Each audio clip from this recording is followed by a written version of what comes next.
त्यति बेलाको र तर अहिलेको प्रोसेस चाहिँ अब हजुरको आकाश पातालको चाहिँ फरक छ होइन। अब त्यति बेला चाहिँ अब एकदम सजिलो थियो। मैले भन्छु त्यति बेला चाहिँ मलाई चाहिँ एकदम सजिलो लागेको थियो। मैले त सोचे पनि थिइनँ, मैले सिर्फ डकुमेन्ट दिएको थिएँ, म सिधै माल्टा आएँ होइन। तर अहिले हजुरहरूले चाहिँ होइन अब 2026मा चाहिँ माल्टा अप्लाई गर्न चाहिँ एकदम सोच्नुपर्छ क्या, सोच्नुपर्छ। प्लस पैसा, प्लस अब हजुर पैसा रिक्स लिनुपर्ने हुन्छ होइन। अनि त्यो थर्ड पार्टी इन्सुरेन्स र टिकट भन्ने अब हाम्रो त्यहाँ अहिले नेपालबाट नि गर्न मिलिहाल्छ। हजुरको भिजा जुन हाम्रो आउँछ नि त्यो पार्सल, त्यसमा चाहिँ पेपर भयो भने चाहिँ भिजा आउँदैन, तर पेपर भएन भने चाहिँ भिजा आउँछ भन्थे कि। अनि त्यो एकदम फुल्लिएर आएको थियो। त्यसमा त्यति बेला पेपर दिएर मैले टक्क समातेको यो पासबुक यस्तो गरेर यस्तो हेर्दा त यस्तो रमा कि हामी त त्यही एमबिसीकै भित्र थियो होइन। अनि त्यसपछि एकदम रमाइलो लाग्यो होइन, एकदम रमाइलो लाग्यो। घर आउँदा म चाहिँ एउटा बेड स्पेसको 250 अनि प्लस एडभान्स 250 प्लस दले फी भन्ने त्यति बेला यस्तो छ कि विदेशमा के गर्नु जहाँ पनि दले चाहिँ भेट्छ। हुन त हामीले एजेन्टलाई दिनु पर्थ्यो, त्यति बेला हामीले चाहिँ नेपाली एजेन्टले भेटेको थियो। त्यही भएर दले फी भनेर चाहिँ हामीले चाहिँ 100 रुपियाँ दिएको थियो उसलाई। त्यही भएर 300 युरो जस्तो मेडिकल र इन्सुरेन्स गर्ने गइहाल्यो। अनि 2 महिनासम्म नेपालबाट पैसा मगाएर हामी बाँचिरहेको यहाँ कामसाम के होइन। कहिलेकाहीँ यताउति चाहिँ हजुर स्क्यान गरेपछि त्यसबाट हामीलाई पेपरहरू आउँछ क्या, त्यसले नि पैसा आउँथ्यो।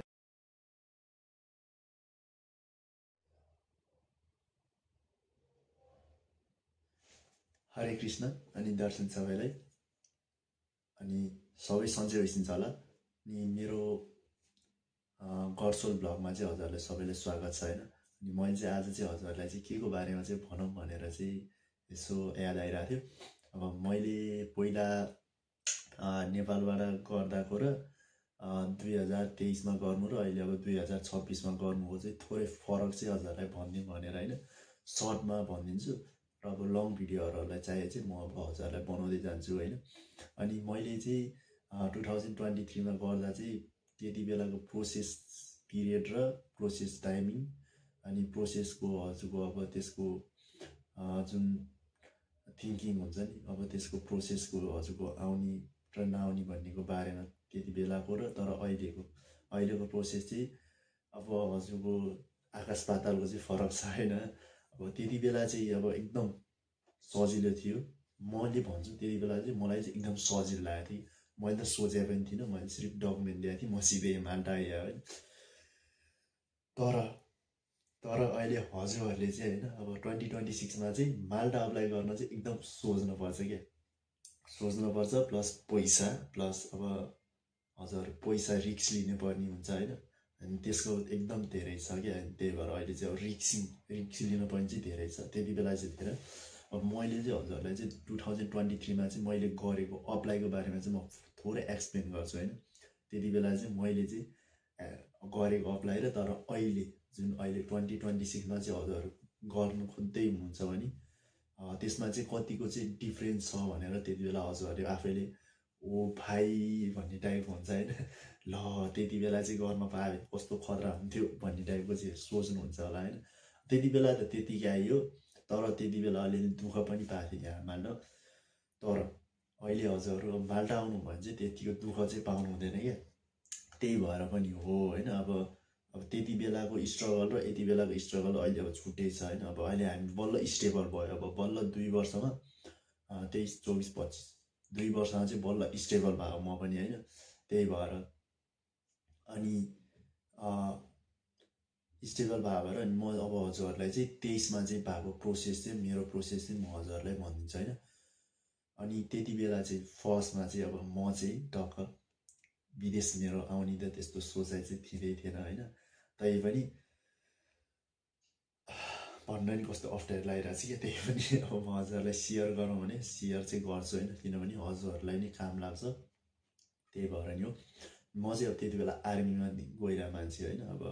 आर्मीमा गइरहेको आर्मीमा भएन। अनि त्यसपछि मैले चाहिँ दादालाई भनेर ल कतै छ भने मेरो हालिसो नि त भनेर मैले त्यति बेला मलाई नेपालमा बस्ने थिएन। अब एकदम भएन। अनि त्यसपछि अनि भएन। अनि म 21 वर्षको उमेर म जसरी नै अब जुन देश भयो नि जानु छ भने मैले चाहिँ दादालाई ल म पासपोर्ट बनाउँछु भनेर 10 दिनमा मैले पासपोर्ट बनाएँ काठमाडौँबाट पासपोर्ट बनाएर मैले चाहिँ जम्मा पासपोर्ट मात्रै पासपोर्ट दिएको अनि एउटा सिभी बनाएर दिएको थिएँ होइन त्यति बेला क्लिनर हालिदिन्छु भन्नुभएको थियो अनि त्यसपछि मैले सिभी बनाएर मात्रै दिएको थिएँ त्यसपछि मलाई त्यस्तो बारेमा केही थिएन म आफ्नै काममा लागिहालेँ म कामसाम गरेँ मेबी हजुरको 3 महिनामा 90 डेदेखिबाट 95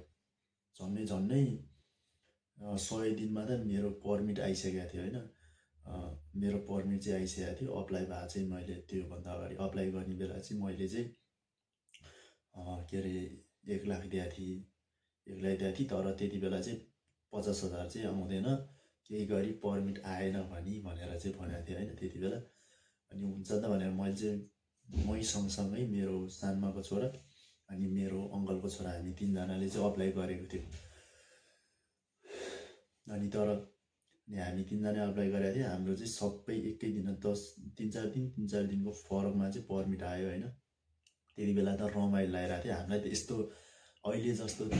यो युट्युबमा यताउता हेर्ने भन्ने त केही गर्दै गरेको थिएन कि अब सिर्फ माल्टा अप्लाई गरेको थियो हो भनेर आफ्नो काममा लागेको थियो अनि पर्मिट आयो अनि पर्मिट आएपछि चाहिँ अलिकति चासो लाग्यो कि अब पर्मिट आयो अरे भनेर अनि थोरै चासो लाग्यो भएर चाहिँ माल्टा भएन 5 लाख जनसङ्ख्या रहेछ यस्तो रहेछ भनेर त्यति चाहिँ गरियो होइन अनि त्यसपछि उताबाट अनि त्यसपछि पर्मिट आइसकेपछि चाहिँ अब डकुमेन्ट बनाउनु पर्यो भनेर भन्थ्यो होइन अनि डकुमेन्ट बनाउन चाहिँ हामीले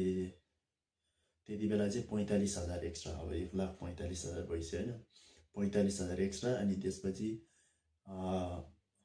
45,000 हो 45,000 दिएको थियो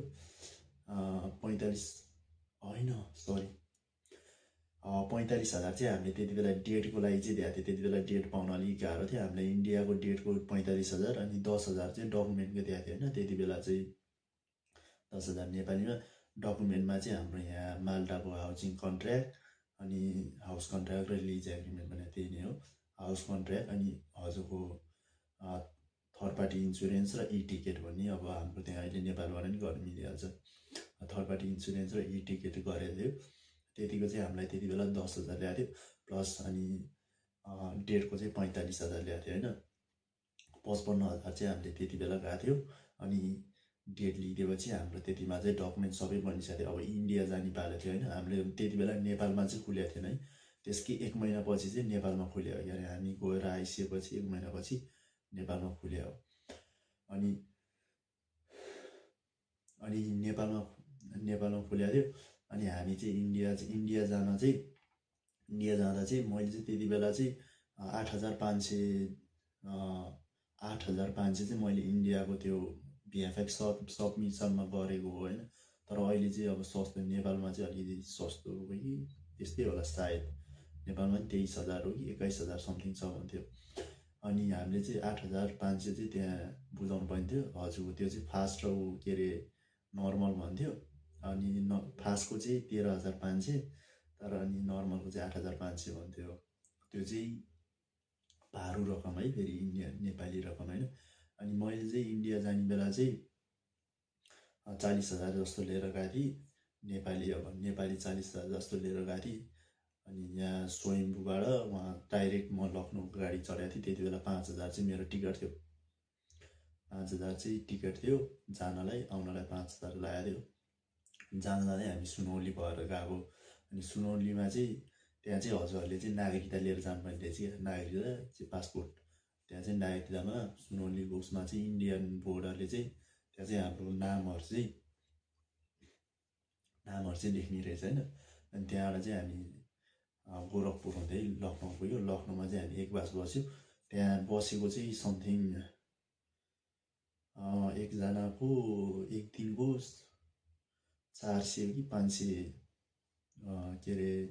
हजुरको भारू रकम चाहिँ थियो अनि एक नाइटको हामी चाहिँ 1 नाइट बसेर भोलिपल्ट चाहिँ हामीले भिएफएक्स गऱ्यो भिएफएक्स गर्ने बेला चाहिँ 8,500 भारू रकम चाहिँ मैले त्यहाँ सबमिट गरेँ म चाहिँ अब नर्मल गर्छु भनेर सेभिङ गर्छु भनेर उस्तै हो जति आयो नि भनेर मैले चाहिँ त्यस्तो गरेँ अरू साथीहरूले चाहिँ 13,500 तिरे अनि हामी त्यहाँबाट चाहिँ नेपाल आइपुग्यो होइन अनि 60 दिन त्यो उनीहरूले चाहिँ एउटा पेपर दिन्छ अनि हजुरको हाम्रो मेलमा नि आउँछ क्या कहाँ हजुरको त्यो चाहिँ ट्र्याकिङ टाइप हुन्छ कहाँ पुग्यो भनेर त्यो इन्डियाबाट चाहिँ हजुरको डाइरेक्ट माल्टा आएर त्यो चाहिँ भिजा लाग्ने थियो त्यति बेला चाहिँ हाम्रो चाहिँ टक्कै यहाँबाट ट्रान्जिट भयो भनेर हाम्रो मेलमा नि आइरहन्थ्यो कि अनि ठ्याक्रेको 60 दिनपछि चाहिँ ठ्याक्रेको 2 महिनापछि चाहिँ हामीले टक्कै हेर्दाखेरि न्यू दिल्लीमा अराइभ भयो भनेर भन्थ्यो अनि न्यू दिल्लीमा अराइभ भयो भनेर भयो कि त्यसकै 4-5 दिनमा अनि हामी चाहिँ फेरि इन्डिया जाँदा चाहिँ सेम त्यति बेला चाहिँ हामीले एक्स्ट्रा पैसा लिएर गएको थिएन त्यही 5,000 गाडी भाडा अनि उता आउने 5,000 र एक दिन बस्नको लागि त्यहाँ थियो त्यही भएर हामीले चाहिँ त्यही गरेर त्यहाँ चट्ट त्यति बेलाको मुभमेन्ट चाहिँ यस्तो थियो कि होइन अब मुटु ढ्वाक ढ्वाक ढ्वाक ढ्वाक होइन एउटा म हजुरलाई सर्ट भिडियो पनि हालिदिन्छु त्यति बेलाको हाम्रो मुभमेन्ट होइन पासपोर्ट खोल्दाको मुभमेन्ट चाहिँ त्यो एउटा छुट्टै थियो होइन अरूहरूको जुन नराम्रो कोही रोइरहेको होइन त्यहाँ जाँदा चाहिँ एउटा फिलिङ छुट्टै हुन्थ्यो त्यति बेला थाहा भयो क्या हो भिजा पनि आउँदैन अरे भन्ने टाइपको क्या त्यति बेला चाहिँ हामीलाई त्यस्तो भन्ने केही पनि थाहा त्यति बेला हामी चाहिँ कस्तो भने म त अब जम्मा 21 वर्षको थिएँ त्यति बेला म त्यस्तो सोधेको पनि थिएन म काममै आफ्नै काममा बिजी थियो आफ्नै अनलाइन सनलाइन गरिरहन्थेँ त्यही भएर मैले त्यस्तो खासै बारेमा थाहा थिएन तर त्यो अब त्यहाँ पुगेपछि ओहो क्यान्सल भयो अरे भिजा आएन अरे भन्थ्यो त्यति बेला चाहिँ कस्तो भन्थ्यो नि हजुरको भिजा जुन हाम्रो आउँछ नि त्यो पार्सल त्यसमा चाहिँ पेपर भयो भने चाहिँ भिजा आउँदैन तर पेपर भएन भने चाहिँ भिजा आउँछ भन्थ्यो कि अनि टक्क हामीले भित्र गएर त्यो पेपर दियो होइन त्यसरी मुटु चाहिँ एकदम धोइरहे ए कृष्ण ए भगवान् बचाउ यार जसरी भिजा दियो त्यति बेला चाहिँ एउटा एकदम भगवान्लाई हुन्छ नि एउटा आस्था है त्यति बेला चाहिँ हामी हिन्दूहरू अब चाहे जुन क्रिस्चियन मस्जिद जे भए पनि भगवान्लाई चाहिँ यति सम्झिनु मन लाग्छ है भगवान्लाई यति सम्झिनु मलाई त्यो छाती फुल्लिएर होइन मलाई त्यो अहिले फिलिङ आफूलाई अहिले पनि आइरहेको छ एउटा त्यो भइरहेको होइन त्यस्तो त्यो हजुरको फिलिङ क्या अब त्यो फिलिङ अनि त्यो एकदम फुल्लिएर आएको थियो अनि त्यसपछि त्यति बेला पेपर दिएर मैले टक्क समातेको पेपर छैन चाहिँ आयो अनि फेरि डर कस्तो लाग्यो मलाई खोल्नै मन लागेन कि अनि मेरो अङ्कलको छोरा र सानो छोरा पनि सँगै भइसक्यो म थोरै भिडियोहरू नि हालिदिन्छु होइन अनि उनीहरूको पनि अब मेरो फर्स्ट थियो अनि उनीहरूको चाहिँ पछि थियो कि अनि त्यसपछि उनीहरूको नि ल पेपर छैन अरे ल तिनैजनाले एकैताली खोलाउँ भनेको थियो नि त्यति बेला हाम्रो भिडियो गराउने मान्छे भएन र मात्रै तर थोरै सर्ट क्लिप चाहिँ हालिदिन्छ होइन अनि चट्ट खोलियो होइन पछाडिबाट हेरेको एकदम ओहो मुटु ढ्वाक भएर तिनैजना मिलेर एकै ठाउँमा ग्रुप भएर अनि हामीले चाहिँ खोलेको तर भिजा यस्तो आइदियो रहेछ कि होइन यस्तो त्यति बेला त यस्तो रमाइलो भएको थियो कि त्यो समथिङ त्यस्तै थियो होइन यस्तो मुटु पुरै ढ्वाक भइरहेको थियो होइन यो पासपोर्ट यस्तो गरेर यस्तो हेर्दा त यस्तो रमा कि हामी त त्यही एमबिसीकै भित्र थियो होइन अनि त्यसपछि एकदम रमाइलो लाग्यो अनि एकदम रमाइलो लाग्यो घर आउँदा मम्मीलाई म चाहिँ फर्स्टमा चाहिँ त्यति बेला हामीले सिम किनेको थिएन कसैले चाहिँ मम्मीलाई चाहिँ भन्ने होला मेरो मम्मीलाई चाहिँ भन्नुपर्छ भन्ने टाइपले अनि सर र कसैलाई बिचबाट कसैलाई केही कन्ट्याक्ट हुँदै भएन हामी तिनैजना आएर लाइक सुनौली पोरा क्लास हुन्थ्यो त्यो फर्स्टमै मैले चाहिँ मम्मीलाई कल गरेर मम्मी भिजा आयो भनेर चाहिँ यस्तो रोमा थियो त्यसपछि त्यो भिजा आइसकेपछि अनि आयो अनि त्यसकै हामी अब चाहिँ जसरी नि विदेश जाने हो पैसा चट्ट कमाउने हो भन्ने टाइपको भएन अब चाहिँ एउटा जोस त हुन्छ नि त होइन केटाहरूको भर्खर केटाहरूलाई अनि हामीले चाहिँ त्यति बेला चाहिँ चट्ट के अरे यता एजेन्सीलाई कुरो गरेर अनि ल हाम्रो चाहिँ भिजा सिजा आइहाल्यो टक्क अब फ्लाइट टिकटहरू ट्याकटुक काट्नु पऱ्यो भनेर अब हामीले चाहिँ त्यति बेला त्यो भिजा आइसकेपछि चाहिँ हामीले समथिङ 8 लाख समथिङ बुझाएको थियो त्यति बेला सस्तै भनौँ होइन हामी त सस्तै जस्तो लाग्छ अहिले त अब कति बुझाउनु पर्छ हजुरलाई थाहा छ होला होइन अनि 8 लाख बुझाएको थियौँ अनि 8 लाख प्लस अब फ्लाइट टिकट र अनि अहिलेसम्म गरेको चाहिँ त्यो सबै आफ्नै पैसा थियो कि हजुरले पर्मिटको लागि 1 लाख अनि त्यसमा इन्डिया जान र यताउता गर्दा 55,000 अनि प्लस आफ्नो फ्लाइट टिकट पनि आफ्नै थियो कि हाम्रो चाहिँ अनि त्यही भएर त्यति गर्दा चाहिँ अनि हामी चाहिँ त्यसपछि चट्ट भिजा आइसकेपछि श्रम गराउनु गयो फर्स्टमा श्रम त गराउनु पर्यो श्रम गराउनलाई चाहिँ पेपर सेपर लिएर गएर हामी श्रम गराउन चाहिँ गयो होइन अनि श्रम गराउन गएपछि चाहिँ श्रममा चाहिँ अब त्यहाँ पनि एकदम गएको छु नि यताउता गरेर मेरो चाहिँ दादाले मिलाइदिएर हामी चाहिँ सस्तो पऱ्यो होइन नत्र त त्यहाँ पनि कति 8,000 कि 9,000 लाग्थ्यो त्यो चाहिँ त्यहाँको मान्छेहरूले गराइदिएको चाहिँ त्यस्तो गराइदियो भएर चाहिँ त्यहाँ चाहिँ त्यस्तै लाग्ने रहेछ होइन त्यो चाहिँ मलाई पनि थाहा थिएन त्यही भएर दादाले त्यहाँ गराइदियो अनि त्यही भएर श्रम गराइदिएपछि चाहिँ हामी चाहिँ अनि त्यसपछि टिकट काट्न लाग्यो त्यति बेला हाम्रो टिकट चाहिँ यहाँसम्मको थियो 1,84,000 हो कि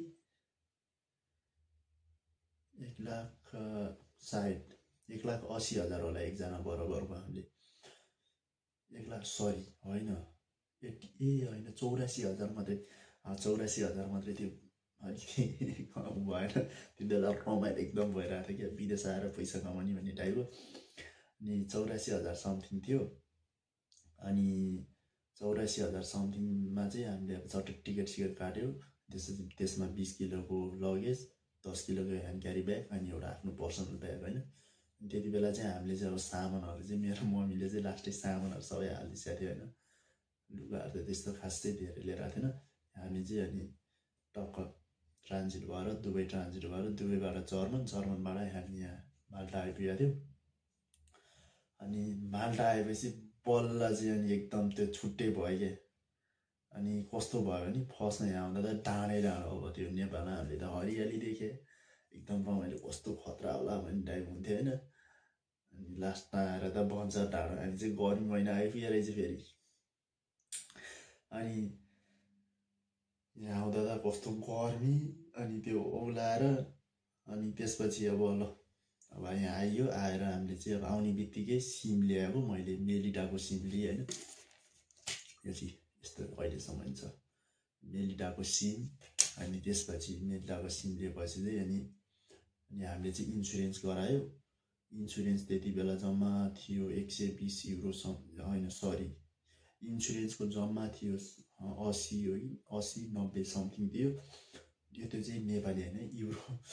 90 युरो जस्तै अनि मेडिकलको चाहिँ मेडिकल चाहिँ 130 150 त्यो चाहिँ चेस्ट एक्सरे र ब्लड टेस्ट गरेर खोप हान्थेँ हस्पिटालिटीमा भयो भने चाहिँ छुट्टै हान्छ अनि त्यसपछि हजुर खोप कन्ट्रक्सनमा भयो भने अलिकति सस्तो पर्छ कि हामी चाहिँ हस्पिटालिटीमा आएको थियो त्यही भएर हामीलाई चाहिँ 2टा खोप प्लस हालेर त्यस्तै 130-40 रुपियाँ समथिङ लागेको थियो होइन त्यसपछि त्यो र त्यो गरेपछि अनि अब त्यसपछि अकोमेन्टेसन अब रुम चाहिँ हामीलाई चाहिँ अब हाउस कन्ट्र्याक्ट त चाहियो त्यति बेला पनि चाहिन्थ्यो हाउस कन्ट्र्याक्टको हामीले चाहिँ मैले चाहिँ यता सेन्ट जुलियन भन्ने सिटीमा चाहिँ ल्याएको थिएँ सेन्ट जुलियनमा चाहिँ हाम्रो अब रुम थियो पर बेड एउटा बेडको स्पेसको मात्रै एउटा बेडको स्पेसको 250 अनि प्लस एडभान्स 250 प्लस दले फी भन्ने त्यति बेला यस्तो छ कि विदेशमा के गर्नु जहाँ पनि दले चाहिँ भेट्छ हुन त हामीले एजेन्टलाई पनि दिनुपर्थ्यो त्यति बेला हामीले चाहिँ नेपाली एजेन्टले भेटेको थियो त्यही भएर दले फी भनेर चाहिँ हामीले चाहिँ 100 रुपियाँ दिएको थियो उसलाई त्यही भएर हामीले त्यति बेला 586 रुपियाँ चाहिँ त्यति बेला चैट नेपालबाट हामीले आउँदाखेरि 1000 रुपियाँ लिएर आएको थियो 1000 युरो चाहिँ साटेर लिएर आएको थियो 1000 गरेर 600 युरो त्यहीँ गयो अनि 300 युरो जस्तो मेडिकल र इन्सुरेन्स गर्ने गइहाल्यो अनि 639 भइहाल्यो 100 युरो थियो 100 युरोले अब तै सामान खाना अलिअलि सामान ट्याकटुक किनेर ठ्याक्क बनाइसकेको थियो होइन अनि त्यसपछि हाम्रो बस कार्ड चाहिँ हाम्रो यहाँ उसले नै अप्लाई गरेको थियो एजेन्सीले नै हामीले त्यसको पनि तिरेको थिएँ फेरि 18 युरो समेत ल्याएको हामीसँग हरे कृष्ण अनि के अरे 18 युरो नि ल्याएको थियो अनि त्यसपछि बल्ल चाहिँ रेडी भएन यहाँ हामीले त्यो गरेपछि त्यो चाहिँ कम्पनीलाई के अरे हेल्थ अप्रुभलको लागि कार्ड अप्लाईको लागि चाहिँ हाम्रो अब त्यो भिजा आएर यहाँ आउने बित्तिकै काम गर्न चाहिँ नपाइने रहेछ होइन एजेन्सीहरूबाट अनि हेल्थ अप्रुभलको लागि कम्पनीलाई दियो के गर्नु एजेन्सीलाई दिएर अनि आज पनि आउँदैन भोलि पनि आउँदैन 2 महिना भइसक्यो 2 महिनासम्म नेपालबाट पैसा मगाएर हामी बाँचिरहेको यहाँ कामसाम के होइन कहिले यताउता खोजेर क्यासमा काम गर्थ्यो रिक्स छ भन्थ्यो अब के गर्नु रिक्स भए पनि गर्नै परेको अब पेट त पाल्नु पऱ्यो, रिक्स भयो भने हामीले त्यस्तो काम पनि गरे होइन। अनि त्यसपछि हजुरलाई अब यहाँ TCR हजुरको यता अब यो हाम्रो यहाँ चाहिँ बोतलहरू आफूले खाएको बोतलहरू चाहिँ हजुर स्क्यान गरेपछि त्यसबाट हामीलाई पेपरहरू आउँछ क्या, त्यसले नि पैसा आउँथ्यो होइन। हामीले त्यस्तो पनि के गरेँ कि अब आफ्नै खाएको बोतलहरू टिपेर टक्क त्यसमा हालेर त्यसबाट नि अलिअलि आउँथ्यो, खानासाना एकदम खाना चाहिँ पुगिरहेको थियो होइन, बोतल सोतल यताउताबाट। अनि खाना पुगिरहेको थियो। अनि तर त्यो हामी चाहिँ अब 3 महिना 4 महिनामा हाम्रो बल्ल कार्ड आइपुग्यो क्या, कम्पनीले अप्रुभल दिएर। अनि हजुरको के अरे उता फिङ्गरिङ गराउनु भयो हामी, उता हामीले अनलाइनबाटै डेट लिएर हामी चाहिँ उता गोजो भन्ने आइल्यान्डमा गएको थियो होइन। यता एमसिदाको चाहिँ नभए भएर गोजो भन्ने आइल्यान्डमा जाँदा चाहिँ 4 महिनामा हाम्रो कार्ड आएको होइन। यहाँ 4 महिनासम्म चाहिँ हामीले कसरी बाँच्यो होला भन्नु होइन, 4 महिना आयो कार्ड आएपछि नि तर एजेन्सीले कामै दिएन कि हाम्रो चाहिँ त्यति बेला होइन, एजेन्सीले एकदम कामै दिएन। त्यही भएर पनि हो होइन, काम नदिएपछि हामी चाहिँ बल्ल बल्ल आफैले खोजेर यत्रो 2 वर्षमा चाहिँ बल्ल स्टेबल भयो कि आफैले कामसाम खोजेर यताउता कसैलाई भनेर। अनि आफ्नो नै त्यति बेला चाहिँ आफ्नै आँट भयो भने चाहिँ सक्नु हुँदो रहेछ होइन, नत्र त एकदम गाह्रो छ क्या हजुरलाई। अब कसैले खोजिदिएला कसैले गर्दैन, बिरान देशमा कसैले केही गर्दैन यहाँ चाहिँ अब सबै स्वार्थी दुनियाँ भन्छ नि त्यस्तै भइसक्यो होइन। अब अहिले त झन् डिफ्रेन्टली चेन्ज होइन, कसैले उनी गर्दैन, किनभने यहाँ कसैको कोही बालै छैन क्या, एकले अर्कोलाई भन्ने छैन, आफै मै खाउँ मै मरौँ भन्ने टाइप हुन्छ। त्यही भएर हजुरहरू चाहिँ फर्स्टमा नेपालबाट आउँदै हुनुहुन्छ भने चाहिँ एकदम स्टेबल भएर आउनु कि आफूले सबै जानकारी लिएर। अहिले त अब हजुरको अनलाइनबाट सबै हेर्नु हुन्छ, हाम्रो त्यति बेला नि मिल्थ्यो, हामी त मूर्ख त्यति बेला हेर्दा नि हेरेन। त्यही भएर हजुरहरू चाहिँ चट्ट हेरेर चाहिँ बुझेर चाहिँ आउनु क्या। अनि यो भिडियो चाहिँ मेरो एकदम लङ भयो होइन, त्यही भएर अब हजुरहरू 2026मा चाहिँ त्यताबाट अप्लाई गर्न चाहिँ के चाहिँ चाहिन्छ भने चाहिँ म अब अर्को पार्टमा भिडियो बनाउँछु। त्यसै अर्को पार्ट चाहिँ हजुरलाई यही सँगसँगै आउँछ, त्यही भएर त्यहाँ अर्कोमा गएर हेर्नु होला। हरे कृष्ण अनि दर्शन सबैलाई।